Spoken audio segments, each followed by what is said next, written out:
about that, corporate PACs would give their money to people who actually could get policy that they wanted done, and from 1974 to 1994, the House was controlled by Democrats, and for most of that time the Senate was as well.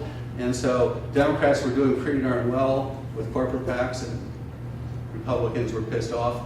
There's this perverse impact of sunlight or disclosure, which I mentioned before, that once we had good data on how much candidates were raising, how much they were raising became our way of measuring how good they were as candidates. There's this allegation by Antonin Scalia, of all people, and Brad Smith, who's a former chairman of the Federal Election Committee, saying that the re-election rate of members of Congress was the result of the Federal Election Campaign Act. This would be true if it were even remotely true. The problem with this is that the re-election rate was super duper high before it passed, and then it remained super duper high after it passed. And there's, I mean, if you believe that the re-election rate bounced up by about 10 points about 10 years before this bill passed, in anticipation of the bill passing, then you're totally on target here. But Scalia was totally unconcerned with that. And finally, there's this initial attention focused on political action committees. So for about 15 or 20 years, all conversations about campaign finance reform focused on political action committees. So 20 years sort of go on, and here's our original diagram, and then some other stuff starts happening.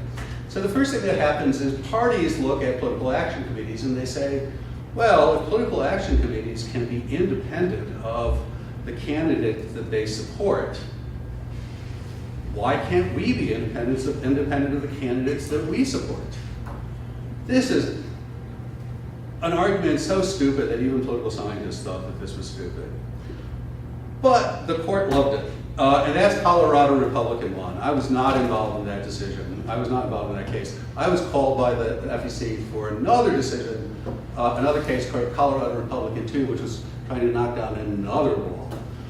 And we prevailed in that one. So I'm actually 3-0 at the Supreme Court, but that was before Sandra Day O'Connor retired, so what can I tell you?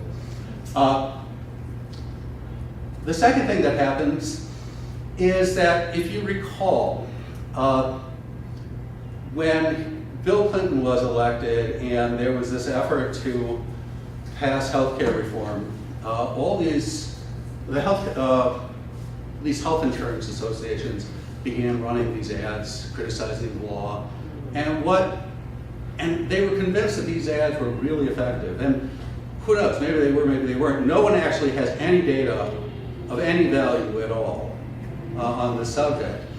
But what happened is they began to think, geez, maybe we could start running ads like this during elections if we stay in our lane. And what I mean by that is the court, because remember, it was concerned about political speech versus campaign speech, defined political speech in Buckley v. Vallejo in a footnote by saying that electioneering is typified by words of express advocacy like vote for, vote against, elect, defeat, blah, blah, blah. And of course, the thing that's stupid about this is that if you watch campaign ads, they never use those verbs, those imperative verbs. Furthermore, if you watch actual ads for, I don't know, cars or whatever else is advertised, cars, Kleenex, they never say, buy my car, blow your nose on my Kleenex. They point out how they paint a picture of how your life would be better if you were in their car or you were blowing your nose with their Kleenex. And the reason is that advertisers generally don't think people respond to that kind of stuff.